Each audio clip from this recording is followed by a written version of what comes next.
Yeah, he was born in a Catholic family in Poland in 1894, and his father was of German descent, and his mother was Polish.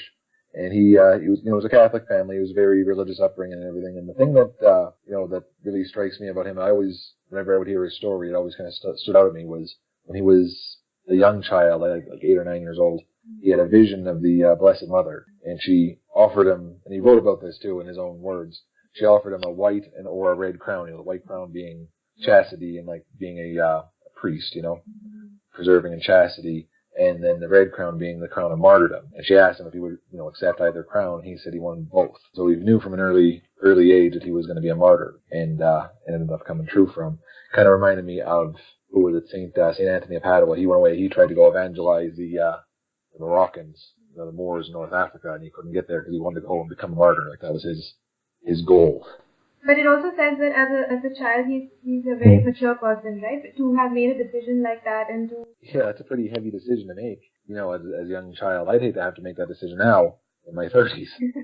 Never mind as a child. Like I couldn't imagine having that kind of choice offered to me. But to have the clear mind and the presence of mind to say I'll take both. Yeah. And that's what he done. He went away and he joined the Franciscans and became a friar and eventually a priest and eventually a martyr. And that was an early decision as well, right? To become a priest, wasn't he? Yeah, he was young. I think he was like 17 or 18 years old when he entered the Franciscans, and then he had to go away and study, and it took a few more years before he became a priest. But he was pretty young, especially by nowadays standards. Most, I don't know about the rest of the world, but in North America, most people's ordained priests in, kind of their late 20s. So he was pretty young. I don't know, maybe that was a standard thing in Europe at the time, but in America, he was definitely young for a priest. So would you say that this vision was basically the turning point in his ministry and his Yeah, I'd say that's kind of what set him on the course that he would take throughout his life. That was kind of, I guess, the turning point. But he wasn't really turning from anything. It was just, that was what kind of set him on his life path, was that vision. Basically, he was then a priest for all these years, and then how does he end up being a man who ends up in the concentration camp? I mean, what really brought him on this journey to that point? Right. He went to Rome, and he studied in Rome and stuff, and he had a few run-ins with a couple different people in Rome that made him form this group called the Knights Immaculata, the Knights of the Immaculate Heart, and it's still around today, the Catholic organization. And he went away to Japan to evangelize Japan, ended up in Nagasaki, Japan, and started a friary there. And because of poor health, I think it was tuberculosis, it was some sort of lung condition, he had to come home. And so that's what brings him back in the early 1930s to Poland, back home to Poland. And he had in his friary, they had kind of a publishing arm. They would publish newspapers and stuff. And he ended up getting arrested. The Germans came in, after the Germans invaded Poland, they wanted him to sign this paperwork that would acknowledge his German ancestry. And it would give him rights as a German citizen, but was seen as treason by the Poles. And so he wouldn't sign the papers. I can't remember the name of it, but it's basically the German ancestry papers. He wouldn't sign it because it was treasonous against Poland. And so they arrested him, and he was only in jail. He wasn't in jail that long when they released him. And he kept doing his thing, kept publishing the newspapers and stuff. And then in 1941, he got rearrested. And that's how he ended up in Auschwitz. What was his publishing material like? I mean, there's a lot of, and I want to use this to clarify this, because there's a lot of talk that he was against Jews. When this was a man who actually housed and protected thousands of Jews. Yeah, there's some talk that he had some anti-Semitic leanings, but that's been dismissed really by a few Jewish Holocaust scholars. They dismissed that. And also, I mean, you're talking about a man that voluntarily gave his life for a Jew. But there was a story that one of the people in the little town that his friary was in told during the whole canonization process, because that came up during the canonization process, was did he have anti-Semitic leanings and stuff? And this man came to him and said there was Jews wanting bread, and he said, is it okay to give bread to Jews? And Saint Maximilian said, yes, of course it is, because all men are our brothers. So it didn't sound very racist to me, but there's always people have bad things to say about all kinds of people, but if you're famous enough, there's always going to be detractors, I guess. But yeah, there was also there was some sort of talk about there was a kind of a underground Polish right-wing organization that was publishing out of his publishing house, kind of like political pamphlets and tracts and stuff. But I mean, they were anti-communist, but they were also anti-Nazi too, so they weren't really in line with the whole Nazi party ideology, especially after the Nazis invaded Poland. So that might have been where kind of that gave rise to the allegations of anti-Semitism, but that's been dismissed by a bunch of different scholars. And he had a very strong stance against violence and oppression of all communities, not just the Jews, but everyone, right? I mean, he was somebody who was very peace-loving at the time. Yeah, he really embodied the whole, the love your neighbor as yourself. Mm-hmm. And he really believed in that. And I mean, as a Franciscan especially, their whole spirituality is really just showing the love of Christ to others. And that's really, he excelled at that. He wanted to go and evangelize. I think he started a mission in India too. I can't remember, Malabar, India, I think it was. He started a friary there too. But he went all through Asia evangelizing, and he really wanted to spread the love of Christ to all. That was kind of his motivating concern, was the love of Christ, to show the love of Christ through his own actions, And what exactly happens then at this concentration camp? I mean, he was actually conducting a lot of masses, openly doing stuff that was Catholic. So what exactly happens then that leads up to his death?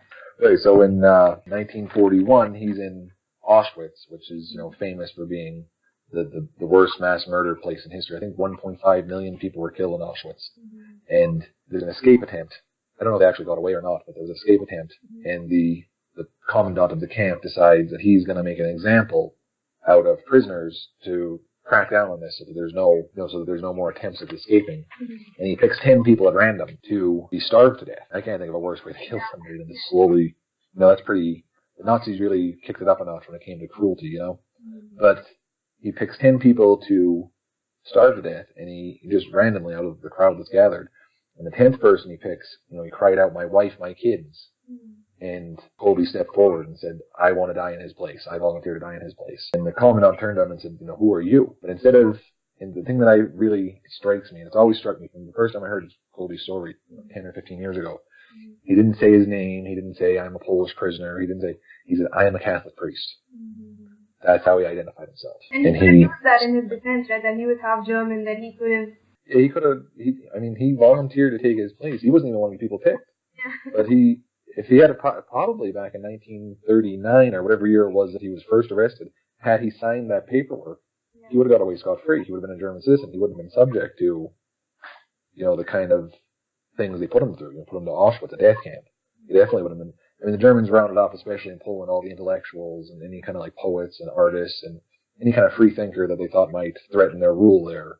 So he probably would have got picked up anyway, but maybe not sent to a death camp. Because that's what Auschwitz was for. It was just liquidation. And if he had signed the documents, but he didn't. He wanted to be with his people. He wanted to, serve his people. And that's when he said, "I am a Catholic priest," because priests identify in a special way with Jesus Christ.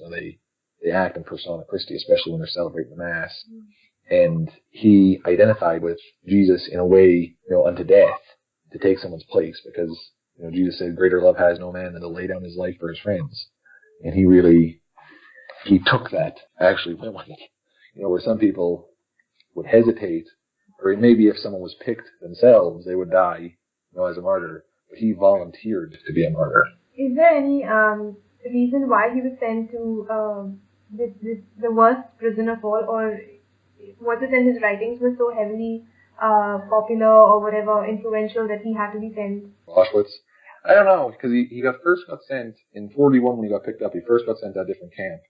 And then from there, after, I think it was only a few weeks or maybe a month, he got sent to Auschwitz. So I don't know if there was any particular, what the thinking was or why they sent him there, but pretty much, when he got sent to Auschwitz, it was for one reason. What can we learn from his entire life, from his writings, from who he is as a person? Of course, the fact that he is a person who sacrificed, but what else is there, in his character that people can learn from? I think that he really gave himself over to Christ.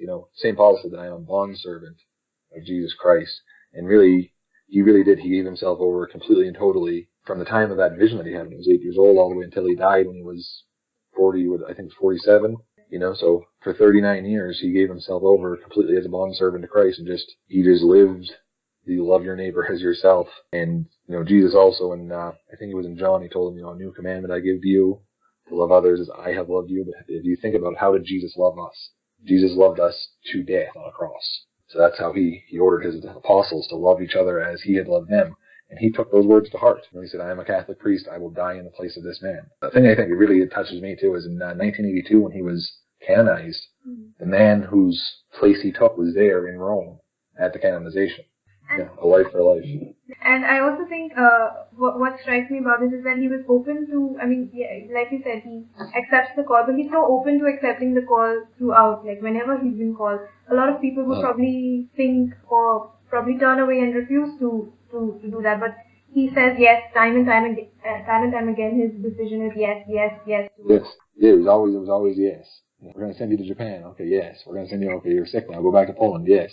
And that's just the way he was. He was very, I see it as him being very identified with Christ, you know, in a very special way. And I think one thing that we can learn from that is also, if Christ were to ask him, will you die for me? And the thing is, would we really say yes, like this man did? Because right. He's asked, will you die? Yeah, it would be hard. It would be hard to, I mean, I would hate to ever be put in that position, but I think in the 20th century, there was more martyrs than any other century of Christendom, you know, but to be put in the spot, like in Egypt, just a couple of months ago, there was a bunch of Coptic Christians going to a monastery in southern Egypt. They all got pulled off the bus, and one at a time, they were asked to renounce Jesus, and every one of them refused, and they all got shot. And they knew it was coming.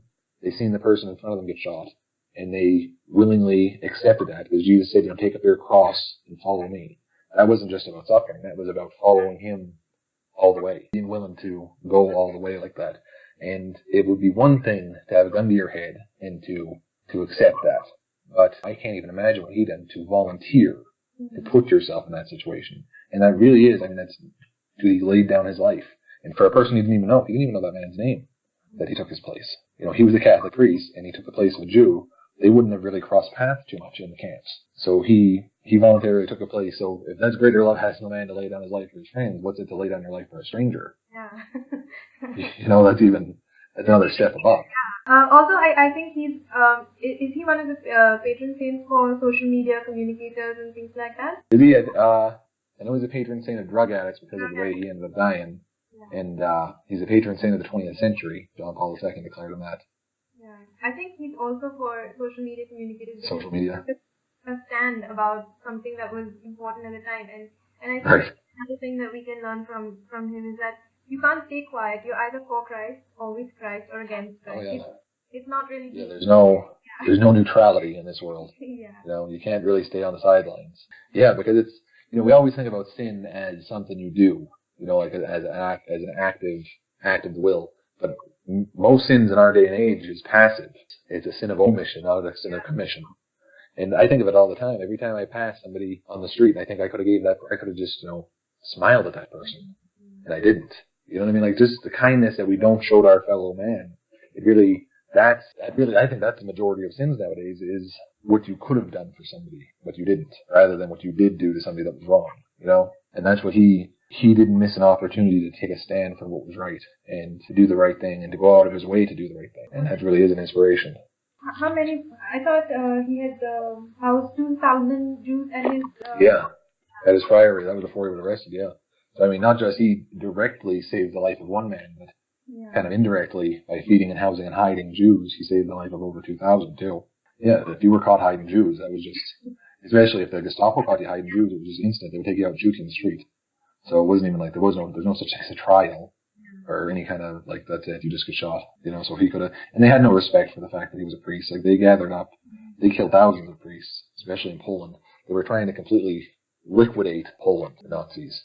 And they were trying to erase all Polish heritage, and they were trying to make Poland a nation of slaves. He's just Maximilian Kolbe is just one of the great Polish saints, especially of the 20th century, but of all time, really. You know, Poland's produced a lot of great saints. If you think about it, Poland was subjugated it was split in three parts during like the Napoleonic era, and never became an independent country until 1920. But the only thing that kept the Polish national, you know, identity together was the Catholic Church in Poland. It was the glue that kind of held society together. And then from 1920 to 1939, I think, they were an independent country. Then the Nazis invaded, the Nazis and the Russians, and the Nazis and the Russians fought over Poland. And then the Soviets took over, and, you know, it was an Eastern Bloc country behind the Iron Curtain. And so they were oppressed by one brutal killing regime, the Nazis, and then that was just replaced by the Soviets. So they went from out of the frying pan into the fire, really. And then for all that, and for them to hold together and keep their faith, and then when John Paul II became Pope, hope exploded, you know. And that was the end of the Soviet rule, and in Poland is when he came back to Poland and kissed the ground. That was it. He's also a good example for, I think, a lot of people who are suffering in various parts of the world today, going through similar circumstances, right? I mean, there's so many changes, wars, and things like that going on. I think he's one of the great examples of how you survive or how you go through this. Yeah. Like I said, he really survived through the war. Well, he didn't survive all the way, but he lived through the worst that human existence has ever seen in Auschwitz. He gave his life for another man, and he didn't let the evil and the darkness around him overcome him. It would be really easy to be in a place like a Nazi death camp and lose hope, but he didn't. He held on to hope, and he knew that hope was in Christ, and that's where he kept his eyes fixed upon, and that's what led him to his final reward. What are some of his famous quotes and popular literature that he's written or he's said? He was a big proponent of Eucharistic adoration, and it's something I've been getting into. Before I became Catholic, I hadn't even heard of it, truthfully, and so it's something I've really been trying to get more into and trying to do, at least once a week. And he said, it's one of my favorite quotes about the Eucharist at all, where he said, if angels could be jealous of men, it would be for one reason: Holy Communion. We get to receive Jesus' body, blood, soul, and divinity every time we receive the Eucharist. And I thought that was really a wonderful quote. And another one he said was the poison of our time is indifference. It was indifference that allowed Hitler to rise in Germany. It was indifference that allowed the Germans and the Soviets to split Poland in half and just divvy it up. It was indifference, just the world kind of looking the other way and saying it's not our business, What about his devotions, his Marian devotion? I mean, she visited him when he was a child, and then throughout his writings reflect that she's been with him on his journey. Oh yeah, he was very Marian. There was another quote that he had was that don't ever be scared of loving Mary too much, because you can never love her as much as her son. And he said, what was the one about? Oh, he who refused to have the Blessed Mother as mother can't have Christ as his brother. So he was very, very big into Marian devotion. But that was what the Knights Immaculata, they're still around. Like I said, you can still join them. And he formed them early on in his, I don't even know if he was a priest yet when he formed them. He might have still been in seminary in Rome. It was to pray for the conversion of the enemies of the church through the Immaculate Heart of Mary. That was the purpose of that. The church militant were supposed to be out there fighting the battles, but not physically. Like, just pick up a sword and go striking heretics over the head. But spiritually, we battle not against flesh and blood, but against darkness and powers and principalities. And so that's what he took up the sword of the Spirit, was being a warrior in the spirits, basically. What literature did you use to read about? And if people want to read more about his life and his writings, where can they find it? Yeah, there's a good book. You can get it. I think you can get it on Catholic Answers shop or maybe IgnatiusPress.com. It was called Forget Not Love by Andre Frossard. That was a good one. And then another one that I kind of skimmed through years ago, was when I first heard of Maximilian Kolbe, was called Maximilian Kolbe, the Saint of Auschwitz. I can't remember who wrote that, though. And is there anything else about him that you remember? Don't be indifferent to the suffering of your fellow man. It was the poison of his time in the 20s, 30s, and the first couple of years of the 1940s, and it still is today. Indifference really is, it's worse today than it was then even, because now we're so interconnected globally, and still, you can see suffering around the world and just shrug it off and flip to the next Facebook post. Yeah. It really is. The more the world becomes connected, the more we become disconnected from people. You think of Maximilian Kolbe as a martyr and a great promoter of, Eucharistic adoration or Marian devotion, but really, when I think about him, I think being willing to go the distance for another person. We're all made in the image and likeness of God. He wasn't even the same religion as the person he chose to die for. He wasn't the same ethnicity as a person. There was nothing. They had nothing in common except for the fact that they were both imprisoned by a murderous regime, and he chose to die for him anyway. And that's amazing, because the only person I chose to die for were my children, but he chose to die for this complete and utter stranger. And so that's just, don't give in to indifference. Care for people. Care about suffering in the world. Pray for people. Pray for the conversion of sinners. And that's really what he was all about. I also wanted to it was, I think, a bit of trivia, but somebody mentioned that when Nagasaki was bombed, his priory was the only one that didn't get affected by. Yeah, I heard a story about that. It was when he was building the friary in Nagasaki. They told him to build it on this one side of the hill, facing the city and all that. And he said, no, I want to build it on the other side of the hill. And they told him, like, no, there's bad spirits, like the local, native Shintoism or whatever said, like, no, don't build it over there. And he said, no, he had some sort of, like, either an intuition or a vision or something to build it on the other side of this mountain. And then when we dropped the bombs in Nagasaki, it obliterated the city, but his friary was completely untouched because it was on the other side of the mountain. Had it been where they told him to build it, it would have been vaporized. So yeah, I thought that was a pretty good little bit of trivia.